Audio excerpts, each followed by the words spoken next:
Bien, 10 minutos pasando de las 9 de la mañana, lo que escuchaba era Vino Mariani, el Indio Solari, que bueno, yo creo que calzaba justito para esta serie de prioridades que están teniendo los más importantes, ¿no? Los que deciden sobre nosotros, cómo sigue esta cuarentena.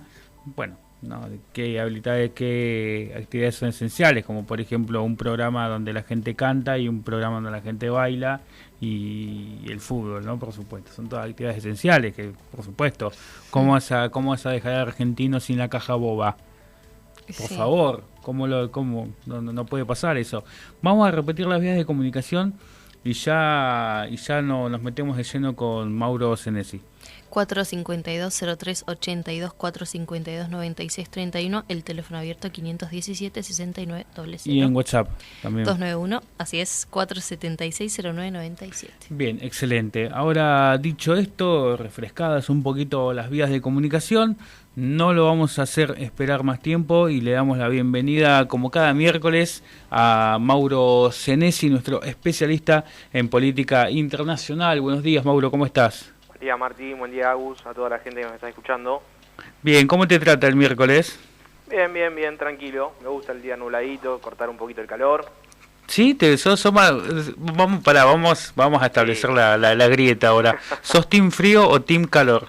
Mucho frío, menta granizada. Menta granizada. Días grises, nublados, así que... Banco el frío. Bien. Lo banco el frío, ahí vamos bien. Pero menta granizada, vos pagás por ese gusto. Estamos de acuerdo con eso, ¿no? Exactamente, sí. Y con mucho gusto porque te dan más. Como nadie lo quiere comprar, te dan más. Te voy a antes de meternos de lleno con los temas de hoy, te voy a contar una curiosidad, un dato curioso. Un dato de color, soy el hombre de los datos de color, quien me conoce lo sabe. Yo trabajé en una heladería, ¿sí? Y podés creer que el gusto que más se pedía y que más teníamos que reponer era la menta granizada. Porque es un buen 5, corta lo dulce. O sea, lo corta y distribuye, ¿me entendés? O sea, vos estás cansado de comer dulce de leche, un poquito de menta, cortás. Y claro, después. Es un Paredes. Claro, es un corte, un 5 de corte y distribuye. Claro. Es político la cosa. Y el fútbol es muy esencial. un pintita gago sería algo así. Exactamente. Buena analogía, me gustó. Pero bueno, no sé, yo no comparto mucho la menta granizada. Ya siempre me putean por lo mismo, pero bueno, qué sé yo. Te dije, es muy amado u odiado. Es que no hay un punto medio, con la menta granizada no hay punto medio. Es así, es amor-odio, no hay grises, no hay lugar para grises, acá tampoco, en Mañanas Informativas tampoco. Bien, vamos a pasar a lo que nos compete, ahora sí, sin más datos de color. Bueno, igual son bienvenidos.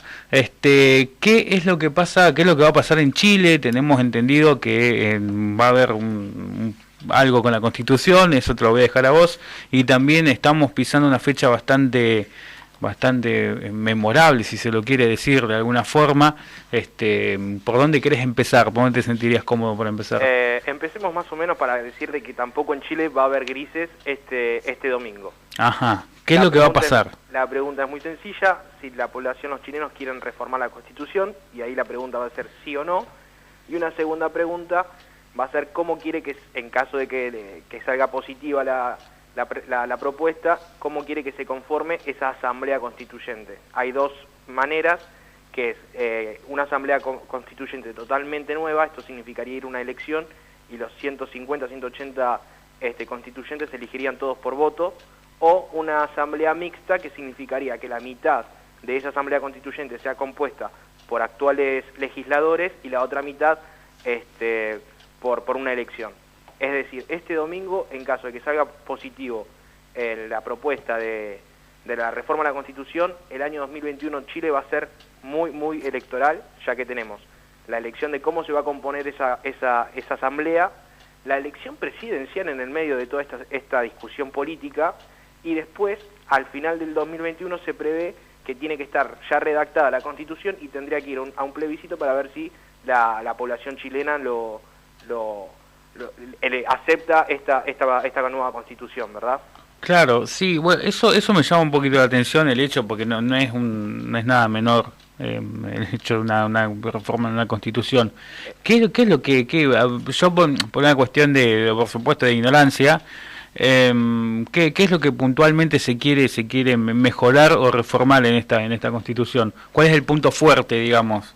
Yo creo que si bien la Constitución de 1980 ha tenido varias reformas, pero las reformas han sido puntuales en ciertos artículos, como por ejemplo la duración del mandato, creo lo que se está discutiendo en Chile cuál es el rol que quiere tener el Estado dentro de la economía y de lo social. Todo arrancó el domingo, si bien las elecciones fueron en Bolivia, vos sabés que a la tarde toda la atención de los medios de comunicación fueron en Chile por las protestas que existieron, porque se cumplía el aniversario del 18, le dicen allá, el 18 de octubre, que fue el inicio de ese famoso estallido del año pasado, que arrancó con la famosa frase, no son 30 pesos, son 30 años. Todo surgió porque el gobierno de Piñera quería subir 30 pesos el transporte público, ¿sí? Sí, me acuerdo. A eso se reclamaron, habían iniciado con evasiones, se llamaban, que era saltarse la barrera del metro, del subte, digamos, y pasar gratis. Y cada vez fue más creciendo esas protestas hasta que después culminó en las protestas masivas y un poquito violentas, hay que reconocerlo, que fue un gran cambio. ¿Qué es lo que se está discutiendo acá? Los chilenos saben que el país ha crecido económicamente, macroeconómicamente, y que son un país reconocido en Latinoamérica y a veces ha llegado a ser envidiado. Eso es una gran verdad, no hay por qué negarlo, ¿sí? Lo que los chilenos perciben es que el crecimiento de ese país no se está volcando en un crecimiento personal. Ellos ven que el metro es un metro moderno, que ha mejorado muchísimo las infraestructuras, los hospitales, pero todo es muy caro en Chile, para el sueldo promedio de los chilenos, ¿sí? Entonces ellos ven, mirá, nosotros vemos que el país está creciendo, está mejorando, pero yo a nivel personal tengo servicios que no me alcanza, no llego. Por ejemplo, el metro creo que es, a niveles per cápita de poder adquisitivo, es uno de los más caros de América Latina. Es un país muy desigual Chile, hay que reconocerlo. Entonces creo que ese famoso, no son 30 pesos, son 30 años, habla de todo un desgaste de la sociedad que ha tenido en los últimos años, que se podía advertir. Yo Claro. creo que muchos dicen que los políticos no se dieron cuenta, pero si uno se fija en las elecciones presidenciales, las últimas elecciones presidenciales no llegaron al 45-47% de participación. Claro. Es decir, vos tenías más de la mitad de gente que estaba disconforme. Y bueno, esa disconformidad después de 10 años se trasluce con estas protestas gigantes y que llevan a esta nueva reforma a la Constitución, que lo que quiere plantear es qué posición va a tener Chile en temas como por ejemplo la educación, ¿sí? Nosotros sabemos bien que los chilenos tienen una educación privada y que la mirada de la educación no es como nosotros que lo vemos como un derecho, sino que ellos lo ven más como una mirada mercantilista. Y la posición que tiene el Estado ahí es, mirá, el que no puede o no llega a la educación, el Estado te va a dar una beca. Es decir, en términos legales ellos dicen que Chile es un Estado subsidiario, o sea, subsidia al que no llega, pero eso no quita que la educación sea un derecho. No, la educación sigue siendo un bien, digamos, un bien mercantil, pero el que no llega, el Estado te puede ayudar, pero llega hasta ahí la participación del Estado. Claro, no es que interviene. Exactamente, y hay sectores que dicen, no, queremos que la educación sea un derecho, que la salud sea un derecho, que quiere que existir educación privada, que exista, pero que la educación pública tenga mayor relevancia, entre otras cuestiones, ¿no? Pero yo creo que lo de la educación fue muy importante porque una de las primeras protestas, aparte de yo que te digo la abstención, fueron las famosas movilizaciones estudiantiles. Hay una generación ahora de diputados como Camila Vallejo, Giorgio Jackson o Carol Cariola que surgieron de esas protestas masivas.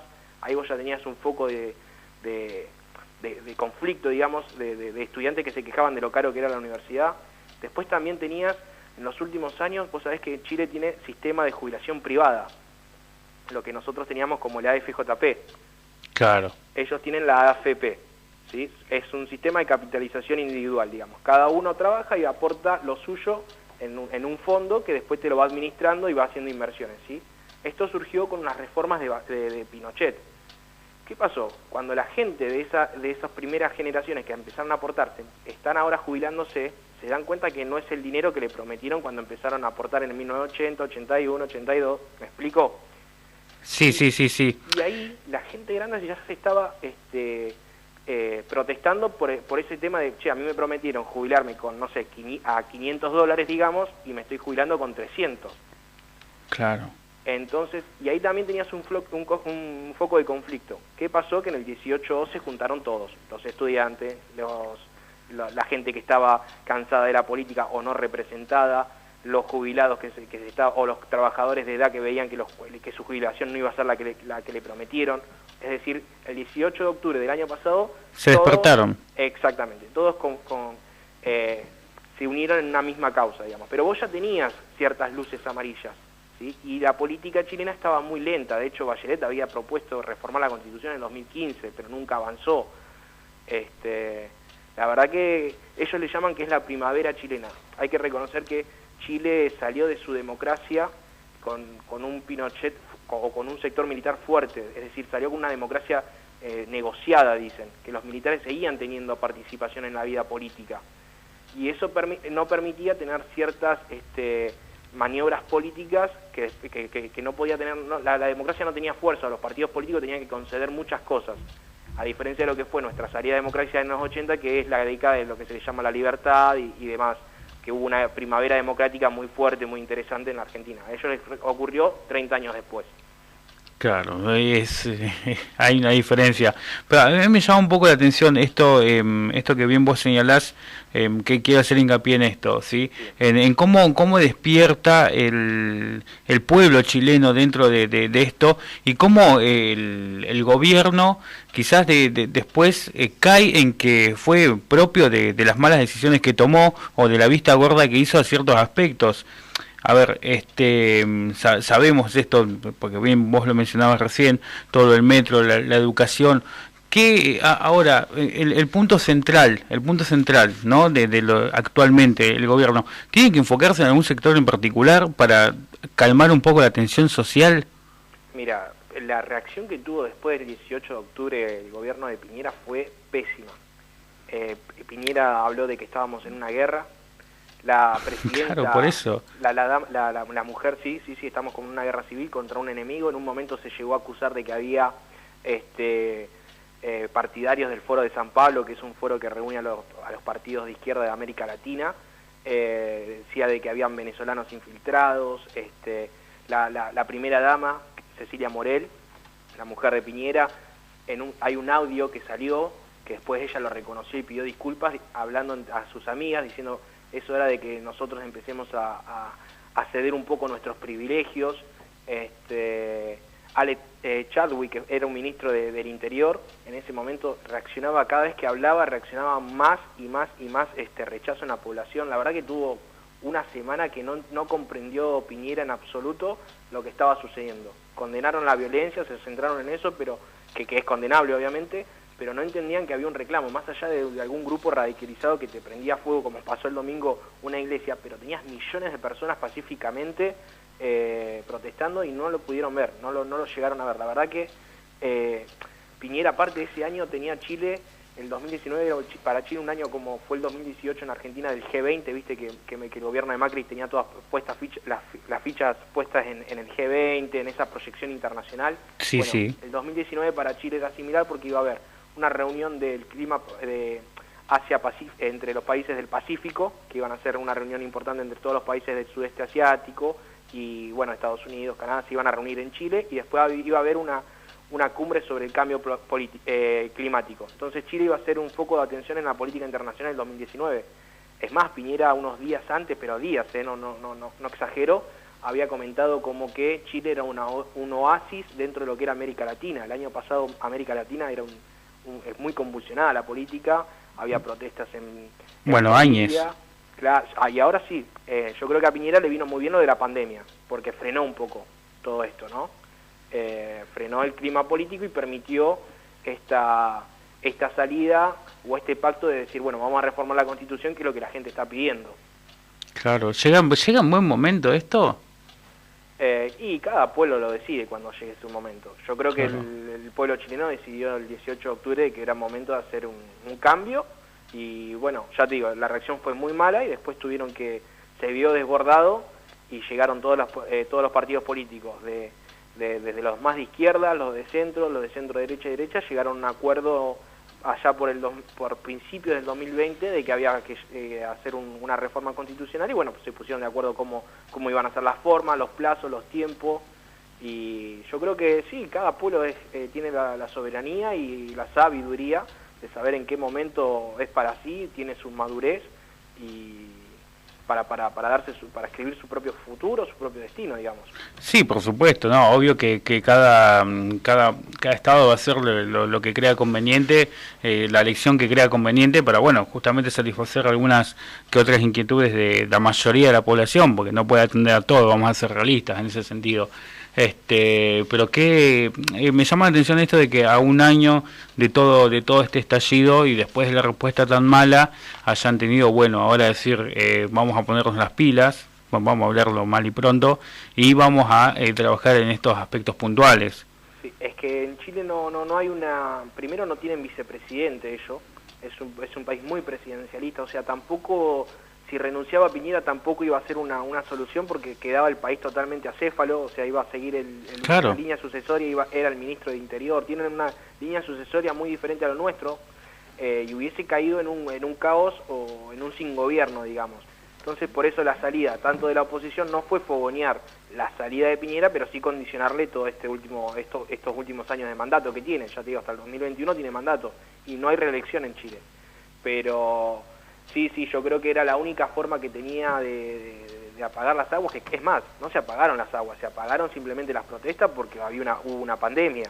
Pero vos fíjate que el domingo pasado llegaron a haber 500.000 personas en Santiago de Chile.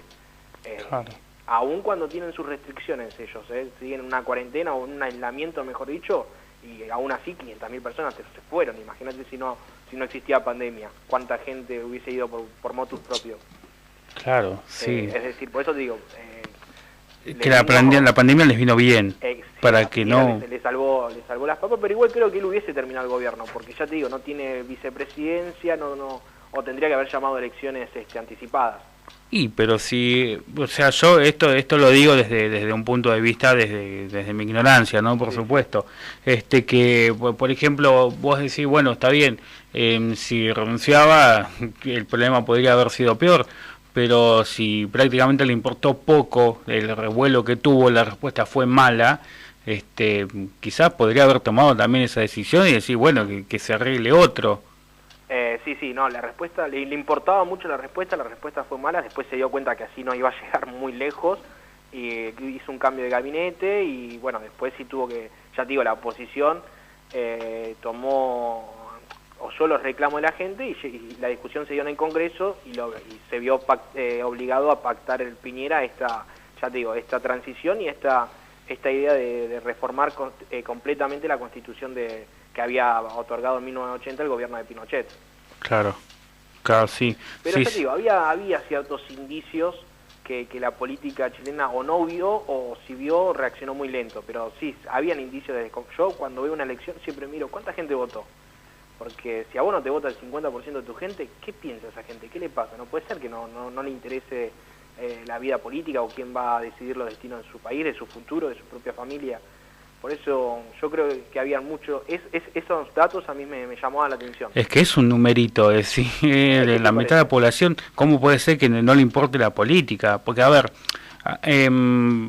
quieras o no, uno dice, no, o sea, a mí no me interesa la política, quieras o no, cada decisión que tomamos nosotros también es política. Sin duda, el precio del pan lo dispone las decisiones políticas que toma el país y los gobernantes que elige cada pueblo. Sí, como después... el pan, como otras cosas, ¿no? Claro, sí, ni hablar. Aparte, lo simple que está intrínseca la política en nuestras vidas. Claro, por supuesto, o sea, es todo constantemente estamos en decisiones políticas, entonces me imagino que debe haber dicho, o sea, o abrir los ojos y decir, ¿qué pasó acá que el 50% de la población ni fu ni fa? Bueno, porque vamos a hablarlo en criollo. Sí. Y ni no fu ni fa. Hay forma de medir que el sentimiento de esa gente. Entonces yo creo que ahí había llamado atención las movilizaciones estudiantiles que fueron muy masivas y muy fuertes, y en los últimos 3-4 años aparecieron estos grupos de personas mayores que se estaban jubilando y que se sentían decepcionadas con este sistema de capitalización individual, digamos, claro, de lo que son las AFP. Entonces ahí vos ya tenías 3 focos que, bueno, después se juntaron y los trabajadores se unieron a los estudiantes. Fue su primavera, digamos, su estallido y su primavera democrática que vivieron los chilenos. Claro, imagínate si eso tiene que pasar acá. Uno veía la televisión y veías a los conductores o a los panelistas de la televisión de Chile, y como que se quedaban asombradas de la pobreza o de lo difícil que era. Es como que Chile estaba muy dividido entre su clase alta o media alta y los sectores más populares, como que no se daban cuenta, pensaban que el crecimiento ese de Chile era para todos los chilenos, y no era así, es como que Chile se vio a sí mismo también de esa desigualdad. Es como que fue un cachetazo de la realidad. Sí, totalmente. Para bajarlos. Para muchos sectores sí, como vos decís, coincido plenamente, es como para los sectores estos de medios altos o altos, fue un cachetazo de la realidad, porque ellos veían el metro moderno, hermoso que tenían, pero no sabían cuánto le costaba al trabajador. Claro. Cuánto le consumía de su propio salario. Como vos decís, es un cachetazo que le dio la realidad a los sectores, y Chile se descubrió a sí mismo. Claro, porque los éxitos y los fracasos que tuvo el modelo, digamos. Claro, porque vos fijate, tenemos sí, que metro hermoso, está bien cuidadito, pero fíjate que tenés 40 personas durmiendo al lado tuyo. También. O sea, es interesante esto que hablás de que, bueno, justamente fue, y me alegra haber coincidido en esto, de que fue un cachetazo a la realidad. Sí, para la propia sociedad se descubrió a sí misma, sí. Eso no es un dato menor, porque, bueno, en algún momento la población tiene que despertar. Vamos, sí. ¿En qué momento va a pasar acá en Argentina? Porque si se tienen que reunir todos los grupos que están siendo perjudicados, ¿sabés qué? Estamos... explota, ahí sí explota Argentina. Mauro, te agradezco por esto, siempre nos quedamos cortos. Sí, espero disponerte igual esta semana. Dale, quedamos así. Sí, podemos porque quedaron cosas. Argentina. Sí, dale. Quedaron muchas cosas que también me interesa tocar. Ahora te hemos pautado una nota, pero si no sabes qué, te tengo hasta las 11 de la mañana, pido la hora de mirada, pido una horita ahí. Un detalle, te recomiendo la película No, que habla sobre un plebiscito que hubo en Chile en 1988, donde se discutía si Pinochet seguía presidente o volvía a la democracia. El plebiscito la película se llama No, y trabaja Gael García Bernal, un actor muy conocido mexicano. Muy interesante película. Bueno, ahí está, se recomendamos también para los oyentes. Me gustan estos datos. Vamos en la misma sintonía con los datos de color, me gusta. Sí, es que está bueno, ¿viste? Me gusta mucho. Yo a mí porque me encantan, por supuesto. Bien, Mauro, te agradezco mucho, y esta semana vamos a seguir en contacto para, tratar algunos temas que nos quedaron ahí en el tintero. Dale, prometemos hablar un poquito más de Argentina y traer lo que está sucediendo en el mundo. Mirá que cuando prometemos al aire se cumple. Nos comprometemos. Bien, listo, compromiso asumido, decía Gonzalito Rodríguez. Bien. Dale. Muchas gracias y no, claro, falta el sellito, el sonido, pero bueno, ya vamos a ir en las cuestiones de producción. Muchas gracias, Mauro, y nos encontramos esta semana. Vamos a estar hablando. Hasta pronto, entonces. Chau, hasta luego. Que tenga un buen día. Mauro Senesi, nuestro especialista en política internacional. Nosotros ya nos vamos volando con Diego Riche, que ya se nos fue, y volvemos aquí en Mañanas Informativas en el aire de LU3 AM 1080. LU3 AM 1080.